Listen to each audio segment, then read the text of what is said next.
Good day to you all. It's Obi, and today I'm bringing you a video with two very special guests. I was joined by Walpen and Biceps Pump on stream, and we talked everything about DK. It was great. Such a good opportunity just to pick their brains and sort of get an idea of what they're thinking as well. I loved it because I've always had my conceptions with DK and certain things that I like about it and certain things I don't. But one of the coolest things I think about this was the fact that we all kind of had congregative thoughts together. Does that make sense?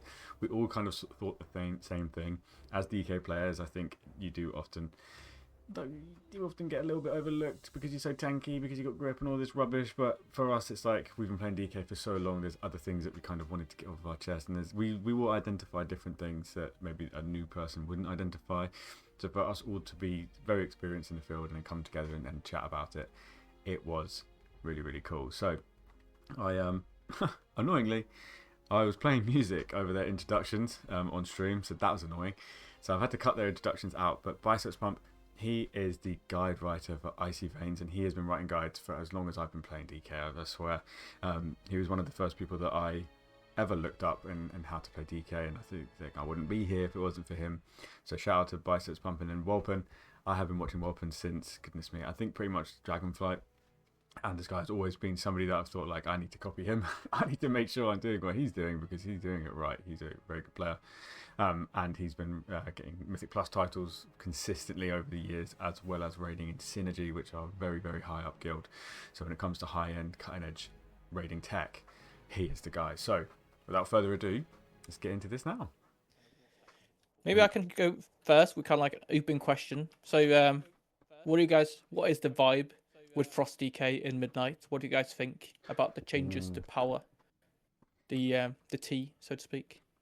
I'll let the veteran take the space. Volpen, you can definitely go first on that one. Okay.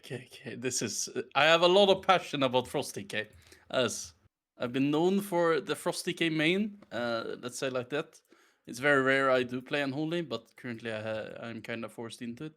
And I have a vibe of it being a terrible spec at the moment, and I despise it at every point I possibly can.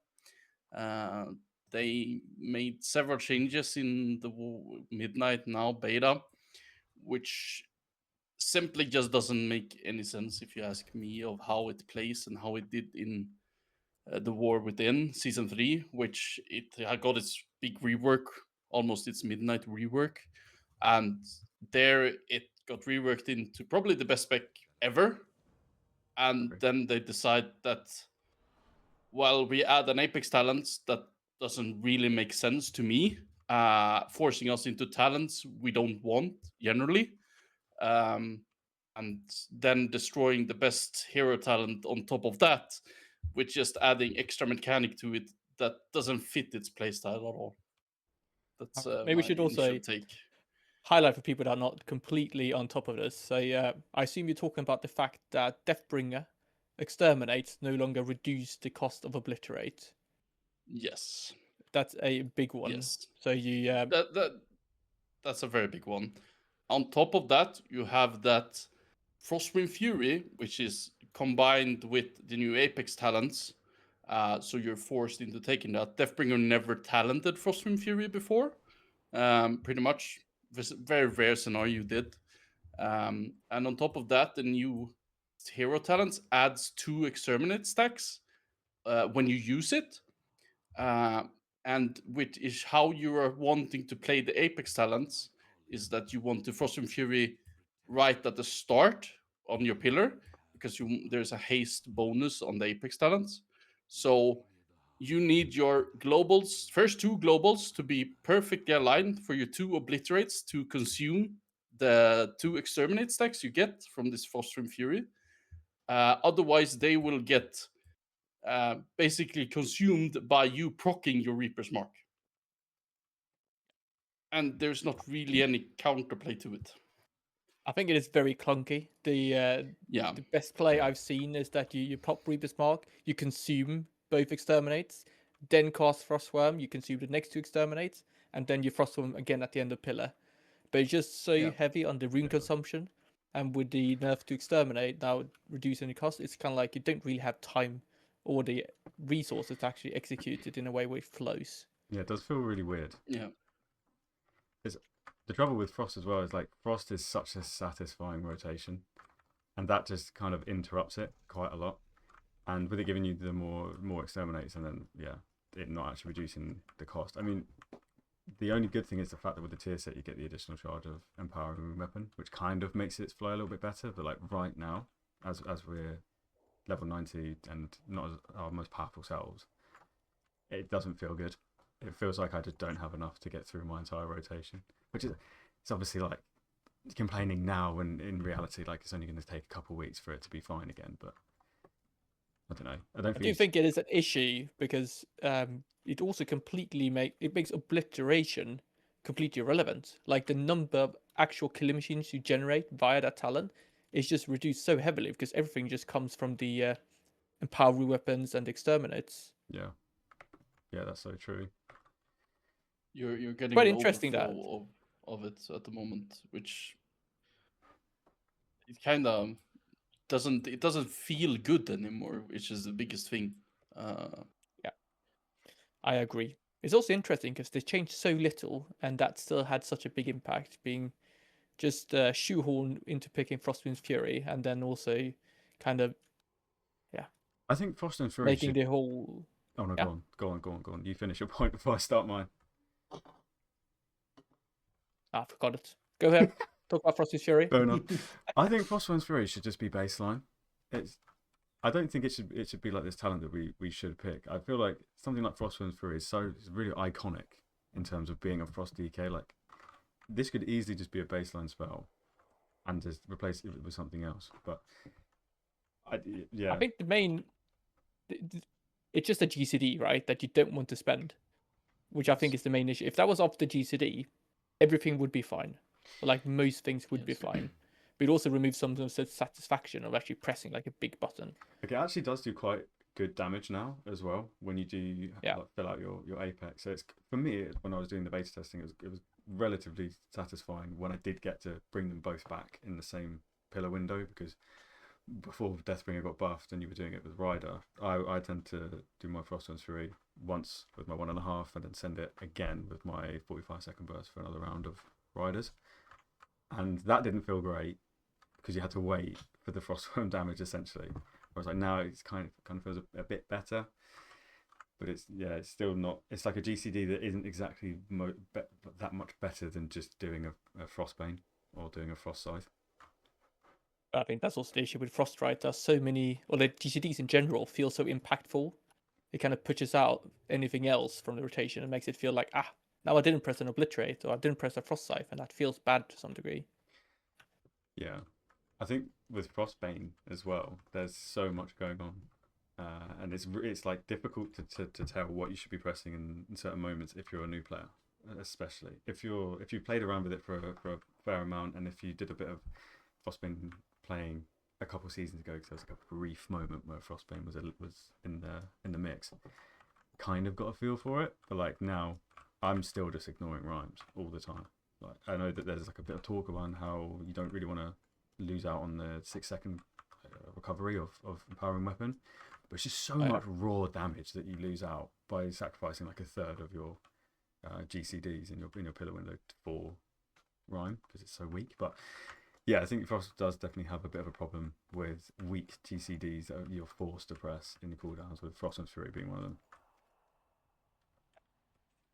Well, we'll see. Hopefully they can iterate on top of it, because I feel like they did really hit the spot last expansion, and they really haven't changed much. So I feel like they don't need to make that many differences to actually make it feel good to play. What do you guys think about the power level? So I think that's something everyone wants to know about. How good is Frost DK in Midnight? Oh, that's a good question. I don't think it's too bad. I just think Unholy is so good. So it really kind of just pushes it away. I mean, what do you think? Yes, because open. The problem I see, if like as a DK, you usually compare it to the other spec, right? And to me, Frost DK becomes like the worst spec in the game because Unholy is so good, and that's probably the problem here. Is that our ratio between how good Unholy is versus how good Frost is. Frost is like, I would say, above the average of like how good specs are. It just feels so horrible. That's my biggest issue. That it doesn't feel good. If it felt fine, it probably would have been more than average and probably good to play. Yeah, I agree. I think we're all hoping for maybe some more iterations to happen, right? To Yes. I think make it feel a bit better. Like a really big problem is obviously the single target disparity, because there's such a big difference between Frost single target and Unholy single target. You can really tell in keys. Like in the beta, it was very, very obvious that bosses were taking a lot longer. And I think that really does drive the DPS down, but also just the satisfaction of the spec down as well, just contributing more to how it just doesn't really feel very good. In terms of like the power level, the thing that sucks as well is Unholy's only going to get better. Well, it doesn't suck, but like the thing that's interesting is that Unholy's obviously only going to get better with more secondary stats, whereas Frost doesn't quite scale like Unholy does. So it's not even going to feel that good when we're fully geared out. I think the thing we're waiting for here is like a balance round, because it's always difficult to speak about these things, and then suddenly there's a big change. Unholy gets nerfed heavily, and then you are looking at a much more level playing field. It's always an interesting aspect though. I feel like Frost and Unholy populations are generally very flexible and will move about, swapping between the two quite frequently. I think what they could do, genuinely, I think if they just fixed Rhyme and made Rhyme hit even harder, that could solve quite a lot of like the single target issues that come with Frost, and just bring its DPS up just a little bit more, but just so that it's not so far behind Unholy. I don't mind when Unholy does creep ahead, because then with the last seasons have been like Frost, then Unholy, then Frost. So if this is going to be an Unholy season, that's fine. But it shouldn't be so bad or so different that you just couldn't pick it at all. Because like Wolfen said, if you're like, we will compare Frost to Unholy, but so will everybody else when you're looking at joining groups. Like if you're a pug and you're the weaker spec, people will just be like, why are you doing that? Why are you spec that way? It's like, because it's fun. Please invite me. Right, so what do we think about Unholy? I feel like you guys don't tend to play Unholy that much, but what's your opinion about the rework and the new kind of Unholy? We can start here. Yeah. I play whatever's the best, to be fair. And I think like last season, we had probably more seasons where Frost was better. But I like. Oh, okay. This is like a sore spot for me. I thought Unholy actually wasn't that bad last season. I know everyone can shoot me now, but I actually didn't mind it. I know you didn't mind it either, biceps. But I think the new rework is also really cool. I think that the damage profile is kind of a little bit whack, but in terms of thematically, it's great. Like I've always wanted Unholy DK to be doing damage from minions and from diseases, so this is good for me. But it obviously has been pruned quite a bit, and now that we're playing Ryder, because Ryder's better, you really do see how much, or not much, how little there is to do with Unholy DK now. Like I'm actually getting bored playing it. I don't know. I feel like there's buttons to press, but they're just not satisfying. Like Scourge striking for your ghouls, even though if you look at details, you're doing good damage. It doesn't feel like you're doing good damage. So to me, when I'm just spamming Scourge Strike over and over again until I eventually get a Sudden Doom proc, and then I eventually get a Putrefy proc, I'm getting a bit bored. And because Sand Lane obviously gives you that extra layer of thinking, that can kind of keep you active. Like thinking about, shit, do I need to spend some runic power so I can bank up a Vampiric Strike proc and then cast it from range moving into the next pack? Or thinking about like casting your Dark Transformation, how powerful your Dark Transformations are in Sand Lane. Whereas when you're Ryder, there's just nothing really going on. You don't really ever interact with Ryder. You just press your buttons as normal and there you go. And I had this discussion in my Discord on whether or not Ryder is boring. And most people said that Ryder was kind of boring, but with like one or two tweaks, it would be a lot better. So I cooked up in my head that Ryder would be a lot better if there was one button that was just like Empowering Weapon, where it would just summon your horses, but it was like a charged ability where you could hold it like an Empower spell, hold it for the full charge, and then you do like 4 of your horses. I just felt like there needed to be something with Rider. Otherwise, yeah, now that the classes are pruned, it is kind of boring. I must agree that they have. It's difficult to find any ways of skill expression that is beyond the absolute kind of baseline, keep track of your resources bits, which I also think is a potential issue. There are things where I imagine kind of where you use the Soul Reapers in Execute and saving up your Putrefies to use with your Dark Transformation. That's a little bit there.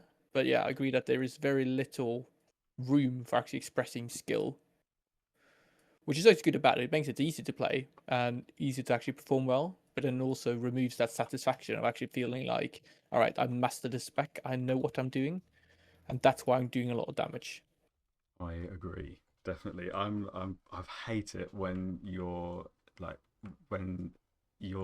judged on how well you play a class based on how well your RNG was. I hate that. I wish that there was no RNG in the game ever.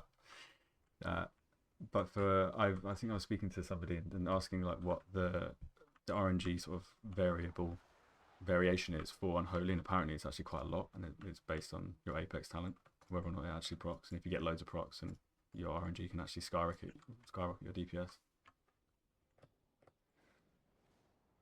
I think, from my opinion, in general, they've done a good job about reworking the spec. I like obviously wounds have been nice, but they really don't quite fit in. This whole quadratic scaling used to be really exciting and interesting, but now it's, you were kind of just overflowing on wounds and resources that you didn't really care about them. You didn't feel them in the same way. So I like it that they've just rethought the entire rotation. Obviously, put the buff on you, made everything a bit more streamlined and nicer and more obvious when you play. Yeah, I think that's but good. Then it would be nice if you had I like Frost with Empowering Weapon, because I feel like that's a nice area of skill expression. It's such a fun ability, like picking out when to use it exactly in all different cases, scenarios. It would just be nice to have something equivalent. I think they tried doing that with Putrefy, and that would be like your fun button that you can express your skill with, but it doesn't just hit the mark. I don't know. I felt that as well. I completely agree with the Putrefy thing. It does kind of feel like they've tried to give Unholy something. But I think there could eventually be a world where they change the hero talents a bit around and maybe move away Rider to change that to something different, and maybe make Unholy just have kind of like Rider as a baseline and have that one ability where it's summoning the horses. I feel like that could work at some point. Yeah. What do you guys think about the kind of disease or plague rework? I've just said something, so I'll let I like it. Say something next. I mean, you guys covered most points, but one thing that with the rework that I kinda makes it a bit weird is the whole range part of Unholy, where you have little to zero reasons to be in melee anymore. Oh yeah, almost. Yep. Which is so weird to me. As a melee player, I am almost a fully ranged. I can be out of range for 20 seconds without being punished, besides losing melees, which is so little damage, even as Unholy, that it feels so wrong to be a melee and you're not having to be there. It does feel wrong, but it does feel good. Yeah. I think it I does feel like right. It's super nice, right? It's such a good kind of perk of playing Unholy, and it's been a thing for ages, right? We've always had clawing shadows and been able to death claw from range, and now they kind of just went, well, we're just going to make that even better. Yeah. And also with like the new Apex talents, you get so many natural kind of Festering Strike stacks anyway, so the amount of Festering Strike you need to do are very low. Yeah. So I 100% agree. It's quite interesting, the fact that we are so flexible from range. But it's super nice, right, for raiding. Because the more damage 100%. You can do from range, the better you are on average at dealing mechanics, making sure you're staying on top of things. And to some degree, it is a skill expression. Like, I know for us that play a lot and we raid a lot, being able to do damage when doing mechanics is something we think are obvious. But when you look at the total population, playing Unholy is going to be so nice because they can then, just like BM hunters, run around, keep doing their stuff, and not lose damage. Yeah, I think I actually can't wait to give this tier a go as Unholy, because I do love Frost, and I think if I had to choose one, I would be choosing Frost. But I do think that it's very interesting to be who we are as this version of Unholy and see how it kind of changes the way that raiding feels, knowing that we can just literally just run away. Because I remember like playing Frost, like Lumathar, for example. If you get the mechanic where you need to the string where you have to go out and go right to the edge and come back, I'd always have to think like, okay, I need to bank a Rhyme proc so that when I do run away, I can do some damage from range. I'm not just doing nothing. Whereas like now, you don't even have to worry about that at all. I think that's quite cool.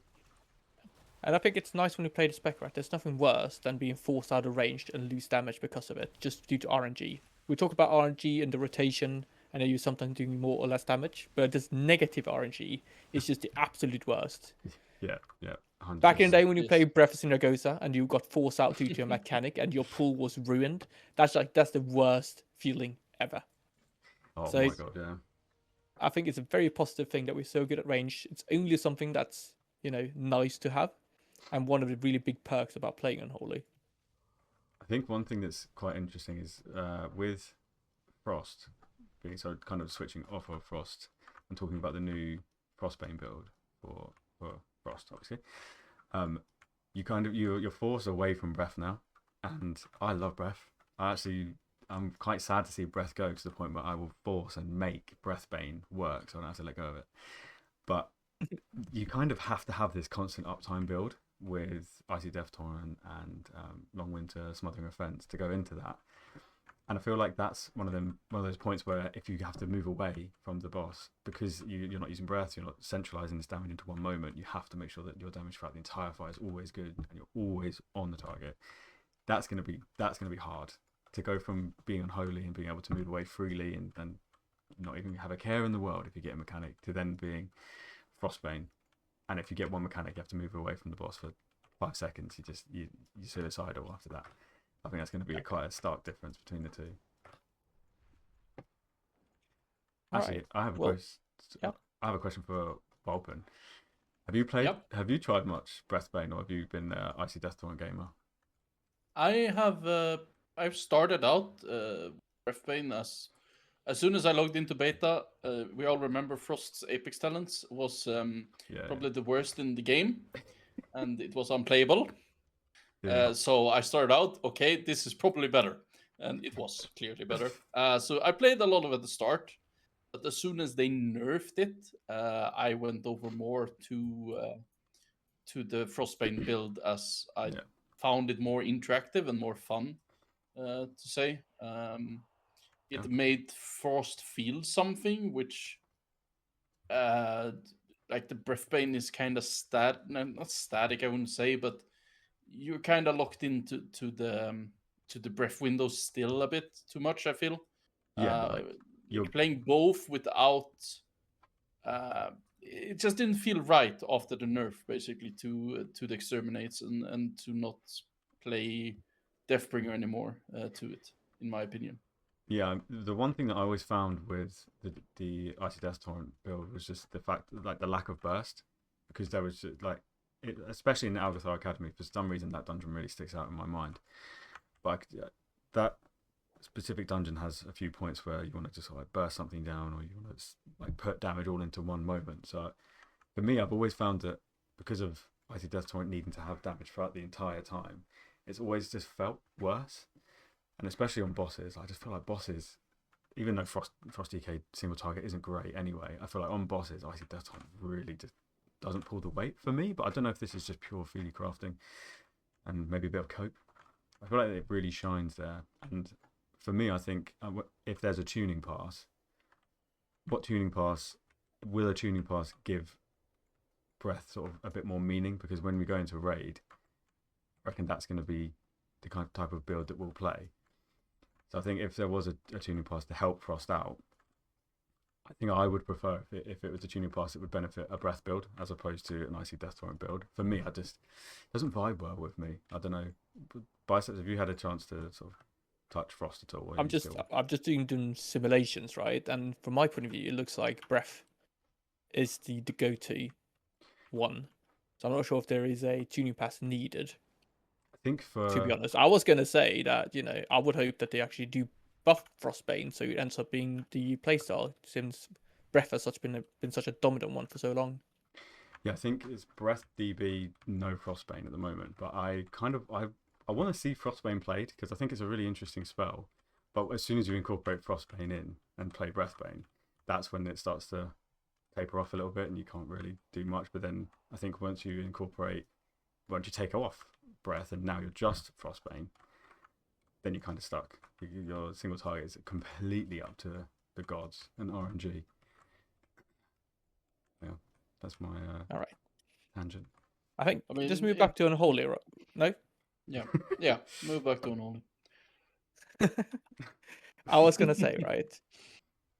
Unholy is looking pretty strong. What do you think is going to happen there? How strong is it currently? And do you think it's going to get nerfed due to its current power? Yes, and yes, and yes. Okay. Currently, I would say from a standpoint, like from my side of things, where you are very going for the best comp in the raids and forth, I would not be surprised if you saw 3 to 4 in a raid right now. There is one other class that are as strong as we are, and that's Demo Warlock, and they are being talked as the gods. The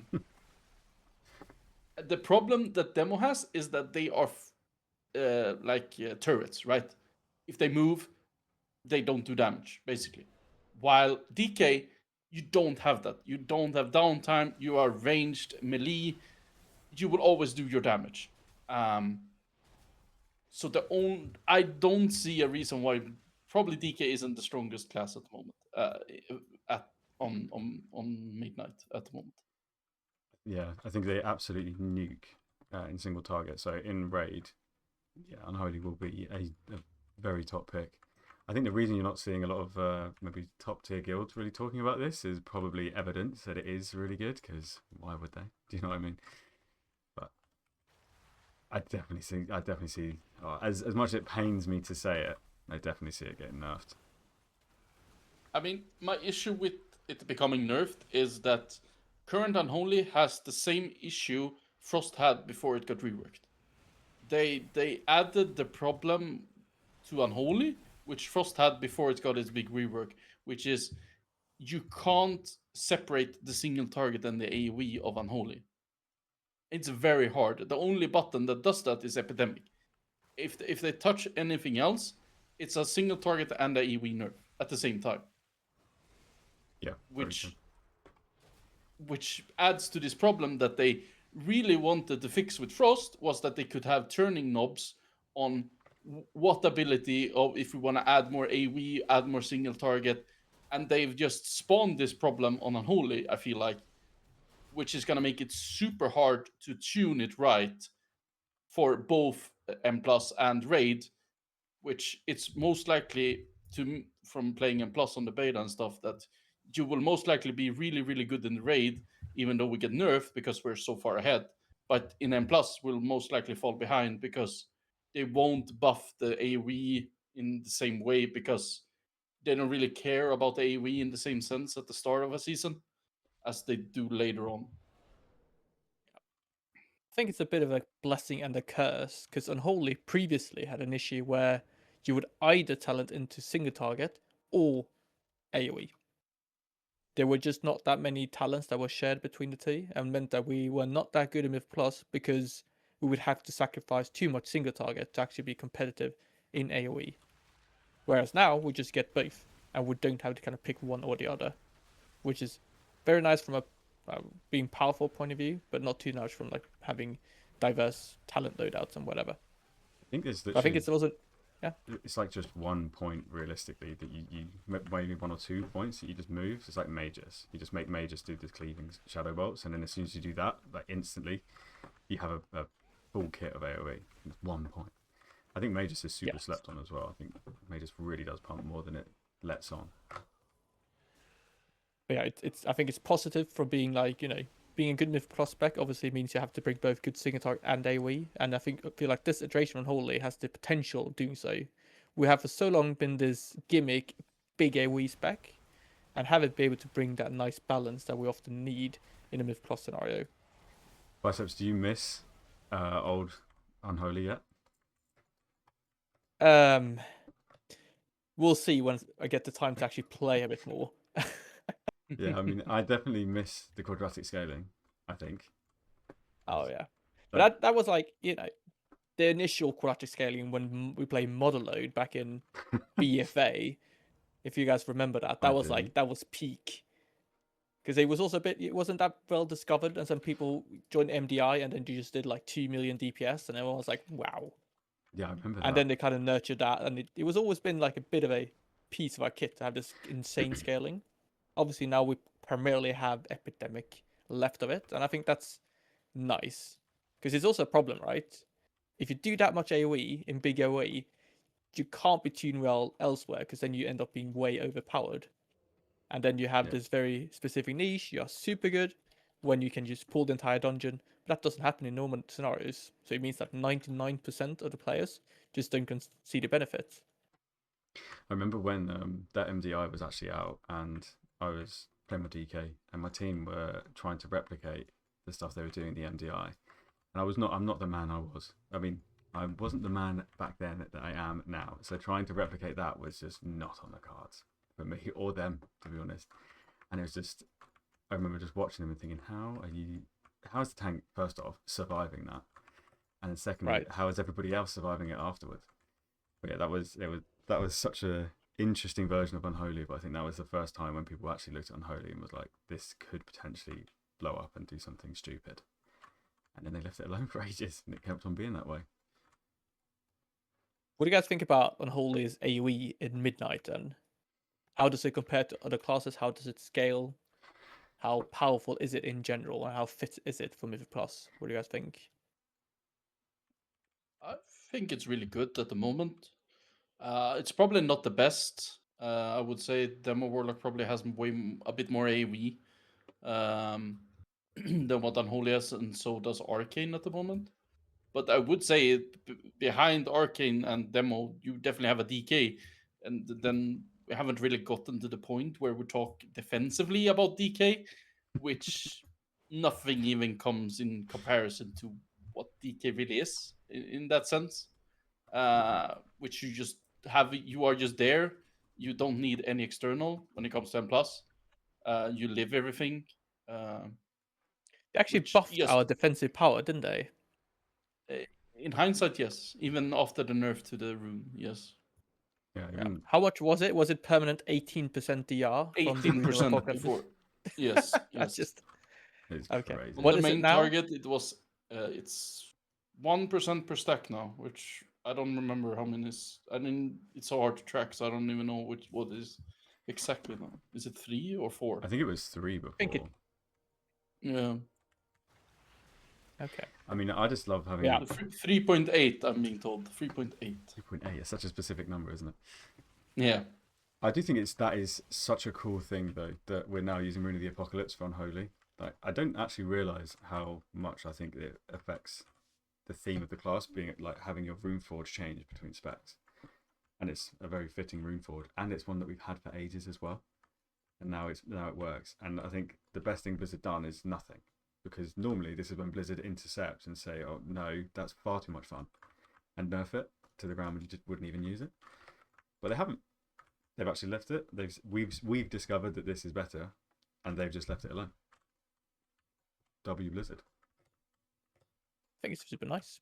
Like, I can't remember a time when I haven't used Rune of the Fallen Crusader. Yeah, literally. It's great. It probably hasn't happened since DK got introduced, right? Yeah. Rune forging obviously just used to be like you click it, forget it, put it on your weapon, never look at it again. And I think that's something that I kind of miss as a DK, is the fact that like you don't enchant your weapon ever. You just do this one rune forge. It doesn't feel like a upgrade getting your weapon enchant, because everybody else, like when Sophic Devotion was in, as soon as you got like a rank 3 Sophic Devotion and put that on your weapon in Dragonflight, you were like, shit, I'm about to do some damage now. Whereas like rune forging is just a thing that you just have to do as a DK, and it's just done. Whereas like now it's kind of got a little bit of flair to it, and I think that's good. I like it. All right. How does our defensive power compare to other specs and classes? Like, how much better are we compared to everyone else? I love AMS. 20-30% stronger than any other class, I think. Nice. It's so strong. I mean, that's no, go on. One thing to think about is that yes, DK are incredibly tanky, but I think they think that we are supposed to be this tanky because of the lack of other utility we kinda lack. We lack utility in a lot of departments where other classes has way more when it comes to stuns, CCs, movement. Sure, our movement is not that bad anymore, especially if you play riders. But you don't have a blink, for an example. Many classes has a blinks, which can ignore mechanics in some way or form. So to say that we just have the tankiness and it should be on par with everyone else, I think no, simply because we would need to get something in compensation, because otherwise our class would probably feel very lackluster, in my opinion. You feel like we are compensating the lack of utility with defensive power. Yes. But do you think, is that enough? Like, can we get brought to Mythic Plus just for being really tanky? Or do we still, do we really need to be one of the guys that bring like way more DPS than everyone else to actually get invited? I mean, the last seasons we have never been the top DPS, and we have still been brought, right? In season 3, we did not top DPS. That was BM Hunter or Elemental. That was like the top DPS, simply because they did way more damage. But DK was brought because it was not bad. There were classes that could be on par with DK, but they were just so incredibly tanky, and nothing was really close to that part, and you needed to put like externals on other classes. You could just bring a DK and just trust that they'll get the shit done. Yes. Yeah. And to some degree, we're buffing other people's survivability because the healer can focus on them more, right? What do you guys think about this current season? Is that going to be like the same scenario where survivability is sufficiently important? That is like, it's good to bring DK because we never need to care about them, or what do you guys think? I mean, I've always thought that you can min-max AMS a lot as well. And like, if you as a group think about AMS as like a external cooldown, and where you can save yourself some globals, like not having to do CC if like a certain spell that you can't interrupt is aimed at the DK and they can just AMS it. That's just going to make sort of the key go faster if you don't have to start do something that's on the GCD instead of just pressing buttons. But I mean, there wasn't like anything that super outstood in the testing that was like it's necessary for you to have like AMS and be a DK, apart from Magister's Terrace. I feel like Magister's Terrace has so many things that a DK can ignore and make a lot easier that it's pretty necessary. Like if you like the Runic Glaive, like if you just AMS that, then it doesn't bounce.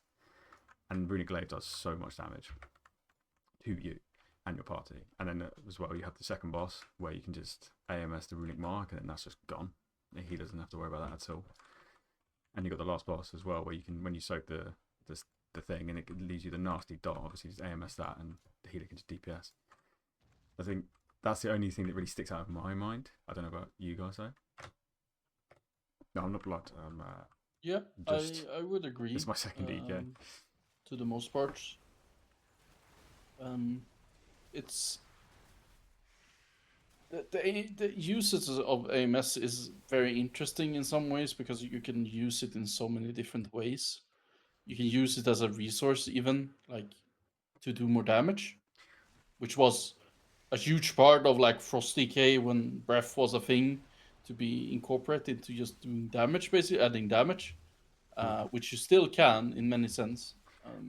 I think that actually might be something that people will look at in Unholy, because how important necrotic coils are in single target. I think that it would definitely be a big DPS increase for you to soak something to refill your bar and keep coiling. Yeah, especially in like your 45 window to min-max white main's uptime. I think that could be a really important thing to think about in Unholy, where you don't have white main up for as long, but if you get enough runic power, you can actually have her up for quite some time and do quite decent AoE, since she does your epidemics as you are doing them. So that's like one of the min-max things that does exist, which could be really interesting. Yeah, that's actually a very good point. I didn't think too much about that, but now that you say it, I'm definitely going to be thinking about that. I was a bit skeptical today. It's like, how much do you think that impacts your DPS? So it's really hard to kind of gauge. I think it's more of a M+ thing when it comes to min-maxing M+, more than it comes to raiding. Because epidemic scales depending on how many targets you have, right? While if you're single targeting and death coiling, it doesn't really change if you get 1 or 2 extra, right? But if you are fighting 30 mobs and you get, let's say, 2 extra epidemics from white main, that's quite a lot of damage when you think about it. So I think it's more of an M+ thing to really think how you are going into your 45s more than your 1.5 to think about your runic power. Yeah, and you're 1.5, so you're set. Like, you've got all the resources in the world. Your army's giving it. Yes. You're absolutely fine. But it's that 45-second window that can potentially be very, very weak, like you said, or very, very strong. I think in raiding it's going to be difficult to. I think it's going to be difficult to sort of separate that skill expression, because in raiding it will just be like who can do the best single target, which I do think comes down to can you line up your cooldowns with the boss mechanics the best, which after one person does, everybody would be able to, because they'll just look at your logs. But then it will just be who's soaked more runic power during their burst windows. Right. Well, I was going to ask, so do you guys think, does Unholy have the potential, if we consider damage, profile, tankiness, utility, the whole kind of aspect, to be Mythic Plus meta in the first season of Midnight? And how much does it need to be nerfed to kind of keep that spot? Oh, I definitely. It depends on what else gets nerfed, I would say. Yeah. Does it need to be the top DPS to be meta, or can it be, mid of the pack and still be meta? It doesn't need to be top DPS in the same way. I think it's in the same way that Frost was the last seasons, as its tankiness helps a lot. Sure, grip is not the same value as other seasons, but you still have the tankiness, and as long as you have the single target there, I don't see a reason why you wouldn't be playing it. Can't imagine. Yeah, I can't. I mean, what season was it where you were purposefully bringing a Frost DK just because they just could do everything so smoothly? But I think it actually was it season 3, where if you actually wanted to bring the top DPS in Mythic Plus, you're just bringing 3 BM hunters, and if you did that, then obviously you're not going to have a very good time, possibly. So I mean, I think definitely more plays into it than just damage. And I think even though they pruned a lot of stuff, because they pruned a lot of stuff from other classes, but they pruned next to nothing from Unholy DKs other than our 15% DR. We've kind of kept all of the things that made us somewhat useful anyway, and everybody else has lost theirs. All right. What do you guys think about Frost versus Unholy? Like, if they're tuned in a similar way, is there a reason to pick one over the other in a meta scenario? I guess when you think about meta, you're thinking of like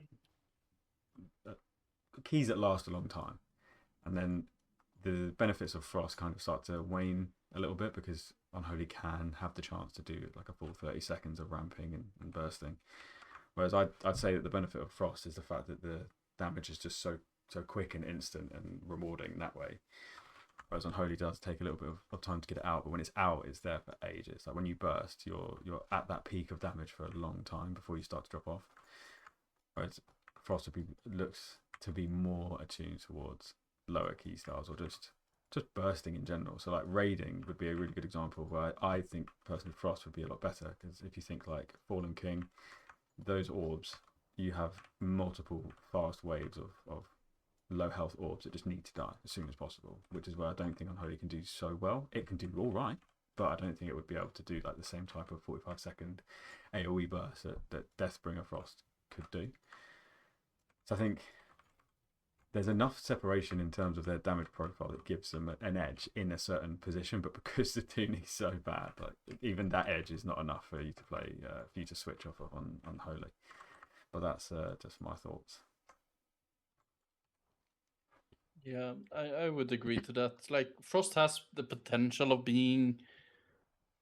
Frost is still Frost, but the problem I see with Frost being good at the moment is that, me personally, I don't feel like Frost is what Frost used to be, where it used to be this CD heavy class, which does a lot of its damage inside of cooldowns, right? Now it feels more that I'm just slamming my buttons, but they don't really do anything. I feel like Breath doesn't do anything. Like, all my cooldowns are just, I'm pressing them, but nothing is really happening. That's like the biggest difference between Frost and Unholy right now. Actually, I would say. That's such a good point. Breath, what have they done to Breath? Like, I don't understand why they've nuked Breath so hard. Like, Breath and Icy Death Torrent doing the same amount of damage in a key. Yes. That's crazy. Yes. It seems so One silly. is totally passive, while the other one, you actually have to do things to make it do damage. Yeah. And it just does the same damage. Why should I talent that point? Makes no sense. Yeah, like the only argument I've been able to find for that is literally for damage amp purposes, or just anywhere where you could centralize some damage into like an ad wave. That's really it. But like in keys, that's not going to be easy to pull off because it's constant AOE. Like, I mean, Pit of Sauron, for example, that's literally every boss has constant AOE. There's almost no points where you're a single target, because if you control undead and take that skeleton with all of the minions onto the Forge boss, the whole thing is AOE, in which Icy Death Torrent wins, even though it's kind of like padding on that one specific boss. But in Raid, it's a little bit different. But yeah, Mythic Plus, I think there'd definitely be an issue. Anyway, tangents off with that. Sorry. What do you guys think about the lack of raid buff? Is grip a raid buff? No. Let's discuss. No. That's like saying is Typhoon a raid buff? It's ridiculous. Yeah, I wouldn't compare Typhoon really, but what would you compare to? Like, what is a grip equivalent to? I mean, maybe some sort of single target it's CC. so fight specific, in my opinion, that, for an example, Dimensius, sure, it was mandatory. You could not do it without 2 DKs. But that, I mean, like, they did that on purpose because of the uproar as well. Yes. Like, yes. It's not even like they've done that for the health of the game. They've done that to be like, see, we told you it's got a use. I got a good one here. Warlock Portal, I would say, is a good equivalent. Oh, yeah. Yeah? Do you think it's as, in the same level of usefulness? Yeah, because sometimes you use Warlock Portal, some fights you doesn't use it at all. Well, most times you use it, but it doesn't have like a really important part, but some fights it's a must, right? And that's what I feel with grip is, besides that grip sometimes is literally not a button that we press. Yeah, you can go a full fight never using it and be completely fine. Whereas with Gateway, it's like, even if it's down and you use it, you're at least saving yourself some footwork that you would have had to do, and that's going to result in maybe a DPS increase if you're back to the boss faster. I do like to look at grip as a way of being like a DPS increase in some way, where like you can bring something to your pack and nuke it down quicker than if somebody else had to do their CC for it instead. But that's more of like a sort of a take if you're a beginner, I suppose. You're looking for ways to use it. But when you're in our circle, I suppose, maybe more so yours, Welpen, it's less looked at like that, because everybody else is good enough that you could do without a DK. You could do something else to make that happen other than Dimensius. That was like the only time I've ever thought like you must have one. Like even Firac, like they kind of tried to make it so that. Oh yeah, I was going to mention that. Firac was an insult to DKs. It's like, final boss, you need a grip for this, and they were like, yeah, you don't. We can just sort it out without grips. Yeah, literally. Yes, right. And DK was just badly tuned that you didn't want it anyway. Like, if it was close to tuned, you would probably bring one, but then you just like, well, Blood DK exists, and it has more. like, would you rather it that there was more instances in the game that required grip so that you felt more useful? I mean, No. yeah, and then in that case, it's like you cannot possibly sit there. If they agree and say like, yeah, we don't want to put more things in that require it, then you cannot sit there and say that it is a raid cooldown and it's adequate for us to like not have I don't know, our 2% haste buff to be raid wide. It's such a binary one as well. Like most raid buffs are nice to haves. Like, okay, well, without a mage, yes, arcane intellect is very powerful, but you don't need it. You could do it without it. Versus if you don't have grip in certain scenarios, you literally can't do the boss. Like you can't do Dimensions Mythic without 2 DKs. And I think that's why you end up in this weird situation where it's like sometimes you are the most useful spec in the game. Sometimes you just most of the time you're not useful at all. Sometimes you have to feel bad when a monk has used both their roles to go to this target that's really far out and try and like ring it or something, and you just grip it, and now they have to walk back. I think that's quite funny, but also some people must absolutely hate having a DK because of that.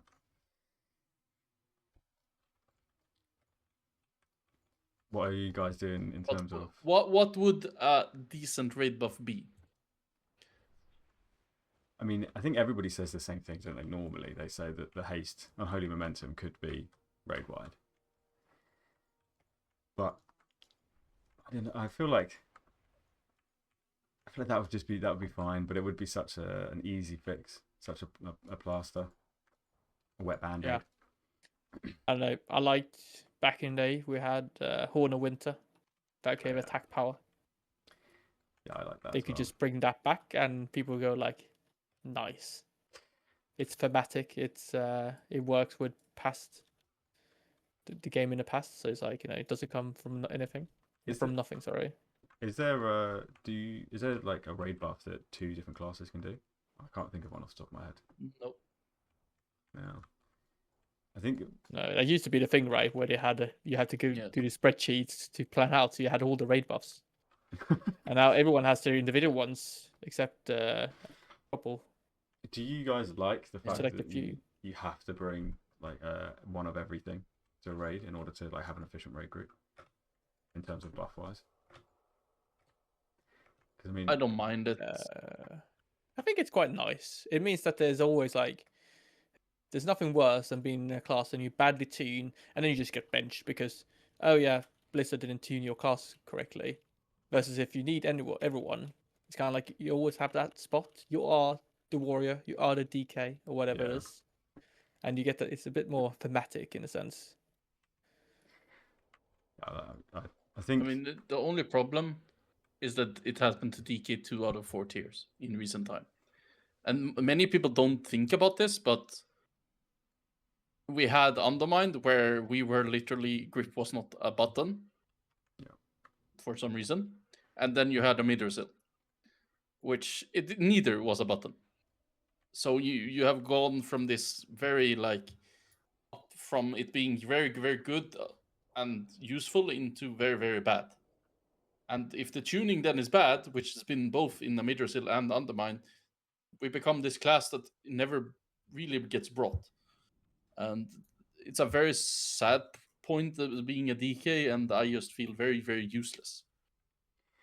It's funny because like in raid, that's kind of how it goes. That's how it's been for DK quite a few times. But then when you look at Mythic Plus, it's like you kind of had the opposite run where DK just has such a great time in most cases in Mythic Plus.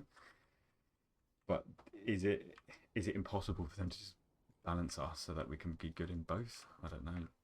Or at least have like Frost could be really good in raid, and then Unholy could be really good in Plus or something like that. I feel like that would be better. But in terms of like guaranteeing it some sort of raid buff spot for us, grip is just not it. And not to mention, like, grip isn't something you can do all the time. It's like you have to, if you miss it or something like that. Whereas you can't miss a demonic gateway. Excuse me. You just have to not die as a warlock. Whereas... You'd be surprised. That's why our group has two. You get to know when you miss a gateway. Oh yeah.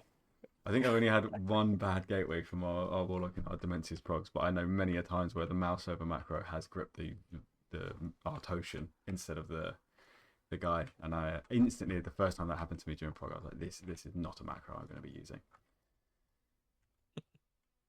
Yeah, you also. I only use my mouse over for that boss, by the way. Yeah, I always recommend against that.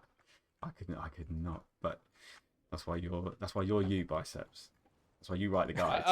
I used mouse over as well, and I think I failed it twice during progression. All it takes is one time for you to be eternally embarrassed and then never want to do it again. Yeah, that's very true.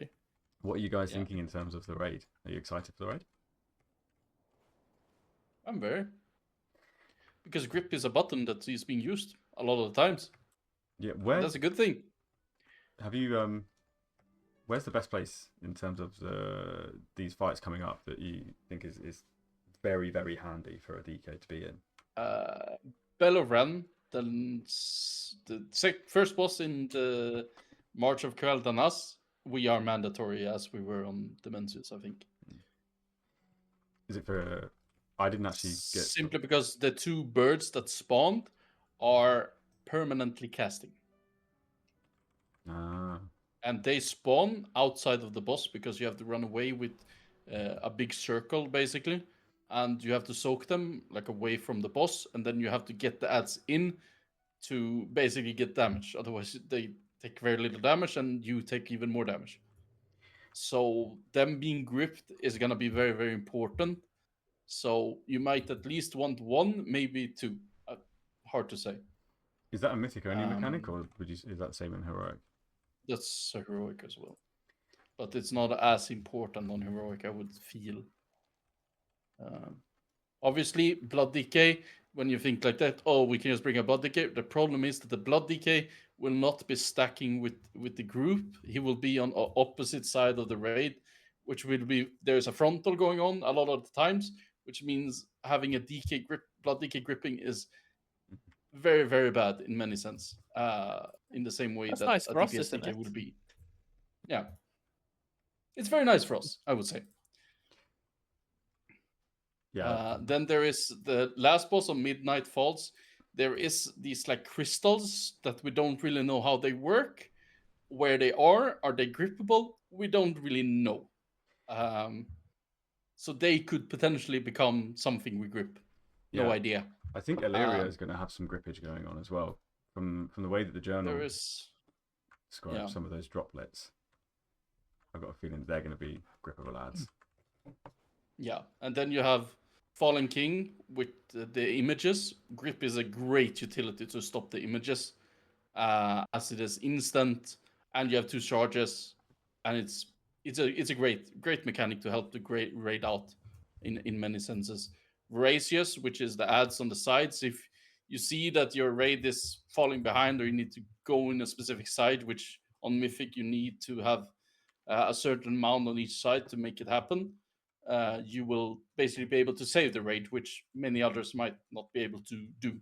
Yeah, I loved on Board Weaver when somebody fucked up where they needed to put the ads, and you could just go into the pool with AMS and grip it in and then save your entire raid. I always felt like a proper hero doing that.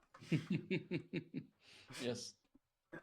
Yeah, I think with Voracious as well on that, I think like once raids get the mechanics down though, that will kind of start to lose its spark a little bit. That will lose its usefulness. But I mean, I guess you could say that for many fights. Kind of like it's a saving. Group is like making up for somebody else's mistake type button.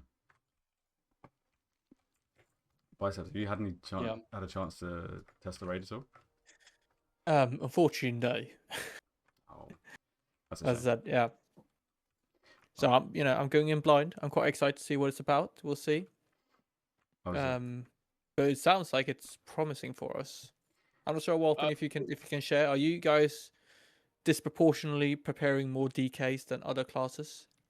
No, because we know that the tuning is so off and so bad at the moment that the disparity between classes are up to almost 50%. Right. It is an impossible task at the moment to know what is going to be good and what is going to be bad, because the tuning that's gonna come on the 17th right before the work week, it's gonna be, if it's not huge, the one before Mythic is gonna be very, very big to show when we get into Heroic and see how things line up. I'm afraid to how this tuning is gonna be, but many people say that it's gonna be fine in the end. I'm not so sure at the moment. I think I would because agree. yeah, Yeah, I think they've said that they don't take any information from beta anymore, which to me sounds very, very dumb. As they're only taking data from live, basically.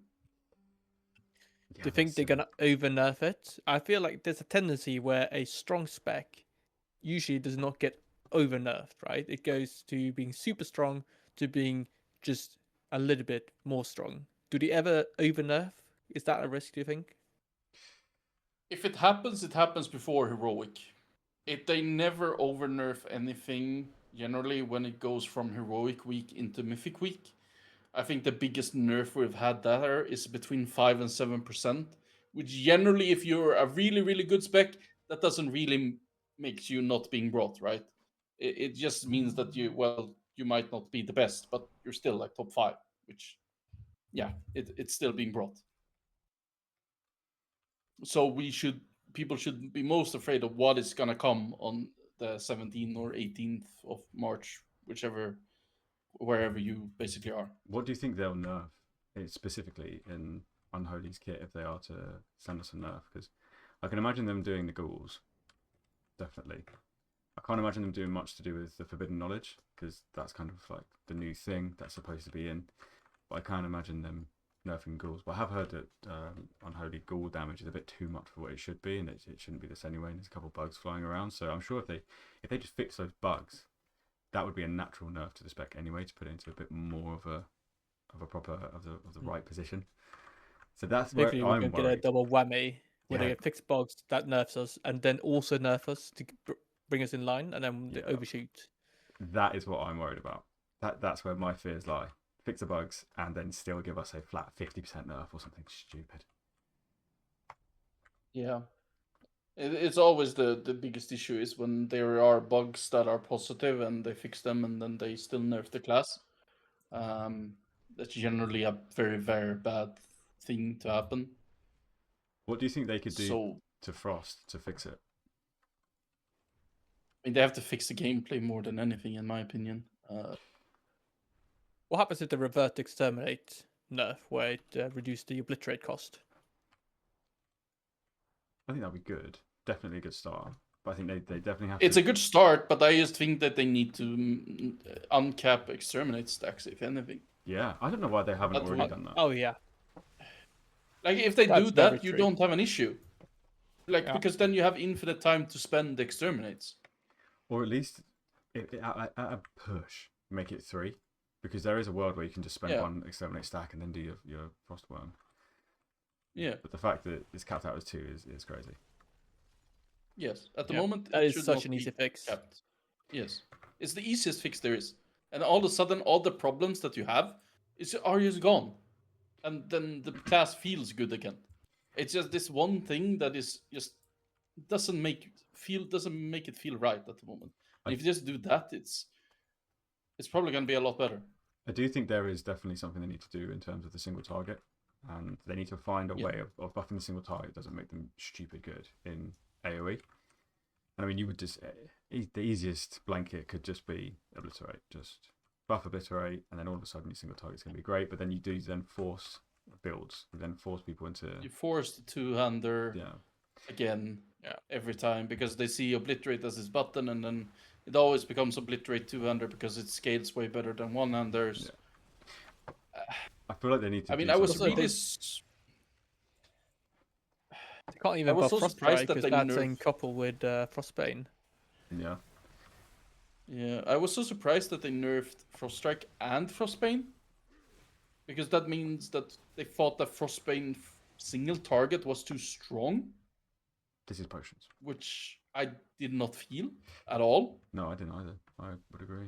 Yeah, so that was so weird that I thought they were gonna buff Froststrike but nerf Frostbane, but they did nerf both instead. when there was this tuning pass on beta when basically Unholy got buffed to the skies. So yeah, I just feel like they are very out of touch with the game in general, and hopefully they fixed it now when they have a lot of time with Midnight being out and stuff, and to focus on this instead of focus on building up the game, which they have. We've always been quite lucky that the Frost spec has always been designed quite nicely, and I think this is probably the first time in quite a while where it's kind of gone back on itself. And I think I was speaking to Kazak from the DK Discord, and he suggested that Frostbane should also get procced from Howling from Rhyme as well, which I think would be pretty good because that could then increase the chances of you actually getting a hard-hitting single target spell when you're spec that way. That could be something, I think. One issue is that there's such a big difference to the procs in single target versus AoE. Yeah. You get so many in AoE and you don't get nearly as many in single targets, right?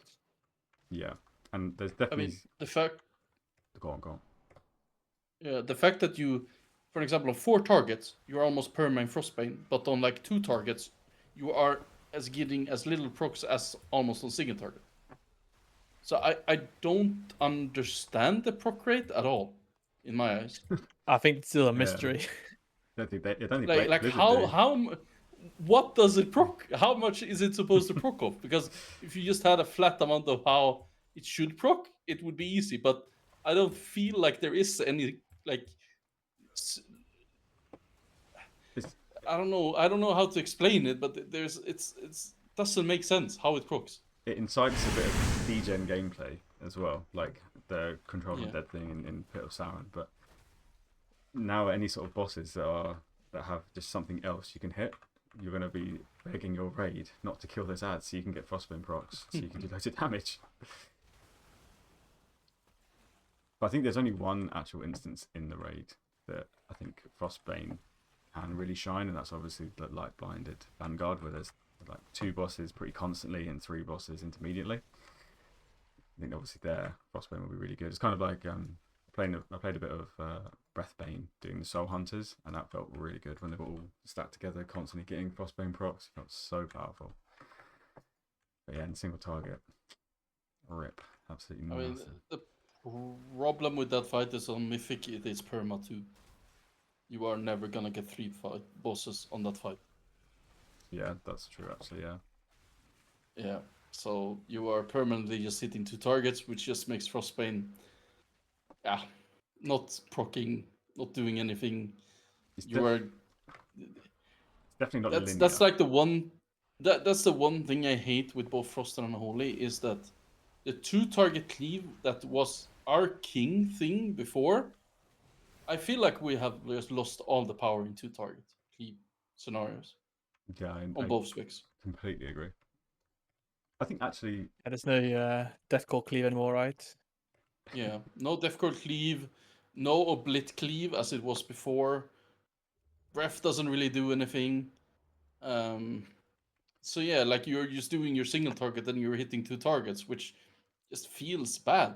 I would want something more on 2 targets that would do something, like the Deathcore Cleave, like the Oblit Cleave in D&D, even though it was very, very bad. I could see but it added something. I could see Breath becoming a penultimate node and then having like a choice node underneath it where it will give it, so either it hits a second target for full primary damage as well, or it just gives you Hyperexia to give you more like single target damage or something instead. But I definitely think there's an avenue where they can make that our specialty, because I mean when you're playing Deathbringer and you go Northwinds, obviously you have Ryan now that's doing so much like 2 target damage, but it's still not enough to really make it anything special. I mean, yeah, you do kind of miss that. Unholy has good 2 target cleave only because its single target cleave is so good, and half of it is just replicated. But it wouldn't necessarily, like if there was a 3rd target, it wouldn't be like, okay, you don't no longer have this niche, because it's not really a niche, because it's like a byproduct instead. I think Unholy does sort of, in terms of the fact that you can do all that damage from range, that's a very lovely niche for sure. Yes, for sure. You're saying Frost DK no longer has a niche? Yeah, I mean, with the current tuning, I would say that Frost DK is not doing anything that is special anymore. With breath not being as good as it used to be, it's a very like it was a good niche and now it's just gone. Right. Simply because how they've tuned breath, in my opinion. yeah, I'd like to see breath make a comeback. It's a 1.5 minute spell. Like, it's supposed to hit hard, and it's not. Yes. I don't know. It feels. It's a lot about feeling when you talk, but it's when you press a button, you want it to do something, right? You want it to do damage, right? That's why you're pressing the button. But right now, it feels like Frost's main priority damage is just coming from fillers. And that's been my biggest concern, is that the filler spells are doing the damage. I think which it should not be in. I think feeling does have like a when you play the game for long enough, I think feeling does definitely, it's there for a reason. Like your gut feeling that something's off or something's not right it comes from so much experience of playing, and you being able to feel what it's supposed to feel like, if that makes sense, without saying feel too many times. But I think in this scenario, like there definitely is that feeling where something's off, and I think Frost has a bit more of a satisfying payoff that we are so used to because season 3 was so good. Where now it doesn't feel super satisfying to play Unholy until you've reached like 30 seconds into combat and your full burst is done. Then you kind of look at details and you're like, oh, now I'm satisfied. But pressing the buttons themselves aren't very satisfying. And yeah, I think because Frost feels so clunky, it does kind of feel that way. What we haven't brought this up, but what do you guys thought about Pestilence? Oh yeah, such a good point actually. As an Unholy person, Right. Biceps, I'll let you take the floor. Yeah. I think it's an exciting spell. Like you look at it, you're like, you get so many questions immediately, going like, well, what if I save it into execute and I just load up my diseases for the entire fight and make this huge explosion at the end? Or when should I then explode it? When's optimal time? Right? How much should I build it up for? Can I potentially build it up and spread it to lots of minions to explode it? There are so many interesting kind of ways to interact with it. I love it. Yeah, I agree. They did kill it though. Like previously with 150%, that was good because it was like, okay, I'm actually getting something extra by building up a long duration. Now you don't really get that, which is a bit sad. I remember I was on the train when like that was like at its peak, and I was like theory crafting with some people on like what to do with Pestilence because of how strong it was, and I think we'd got to the point where it's like on Fallen King, if you just let Pestilence just keep going forever for the entire fight until the very last ad waves, you could just nuke it and do a ridiculous amount of damage, like into the millions, rather than just 1 million, which obviously when we hit like doing a 1 million hit with Pestilence was great. You could just save it up for like 7 minutes and then just spread a 7-minute Violent Plague on all of those orbs and then just hit them all for like 10 mil. It's rightly so that it did get nerfed, but it also is very fun. Like, that's exciting, right? Yeah. That's like, can we figure out some interesting way to do this that isn't just just use a cooldown and cooldown and just hit the buttons the entire fight? So I'm a bit sad that they nerfed it so much. I hope it gets brought back. Blizzard, come on, it's fun. Don't kill the fun.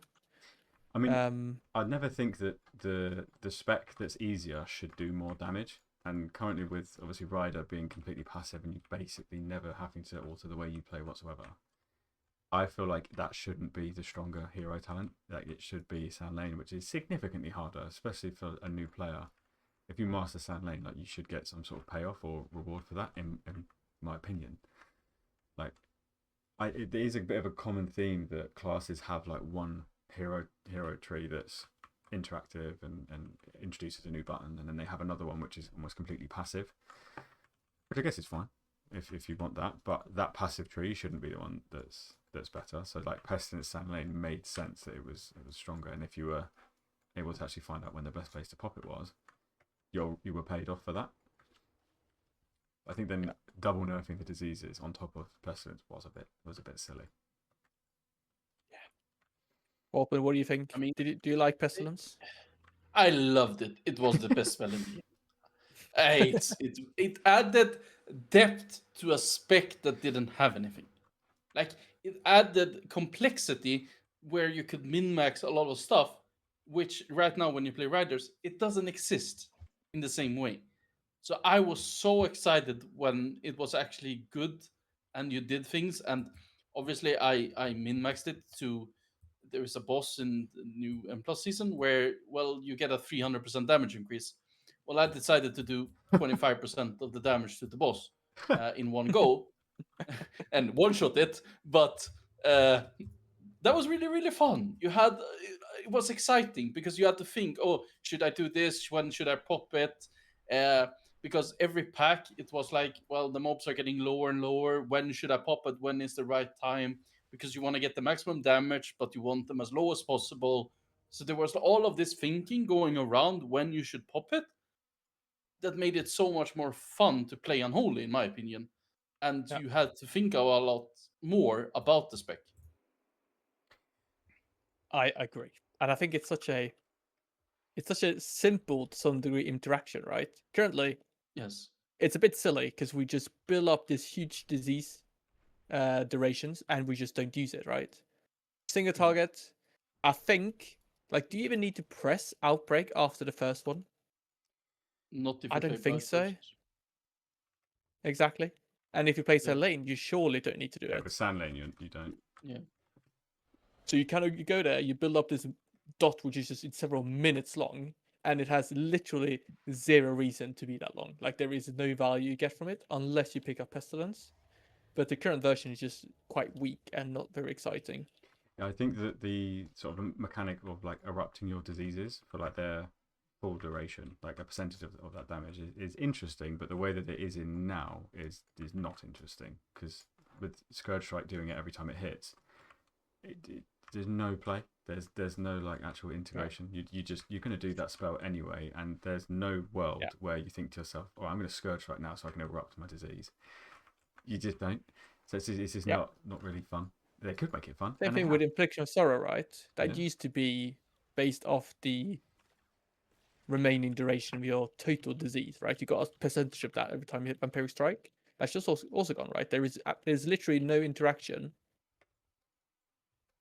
related to the total duration of your diseases anymore, which I think is a bit sad. I liked Infliction of Sorrow. It was quite. Me too. Very confusing at first. When it came out, it was as exciting as Pestilence was, in my opinion. When you played it on beta for War Within, I felt the same excitement as I did with Pestilence, because it was something that I built up and then I exploded. And obviously, you have more. With Pestilence, you decide more. With Sorrow, it just exploded. You didn't really have an option, right? But it was still excitement of getting it as far as possible, which you Bloodlust, PI, and stuff. All of this. So it added excitement to something when you see these are ending, it added excitement, right? Yeah. And now it like you see the ends. Well, my number went up, but I didn't really do anything.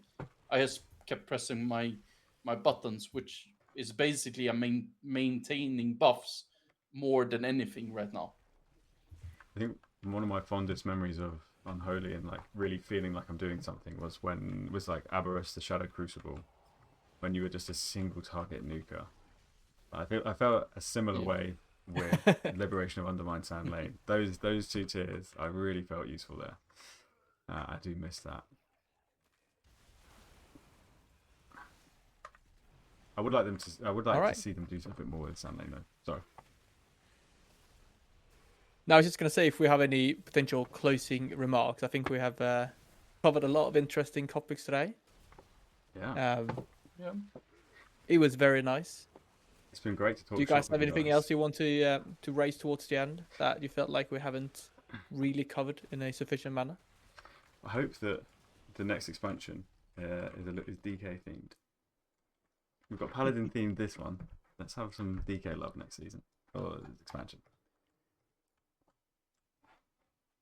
No, I think we've brought up most stuff that was surrounding DK.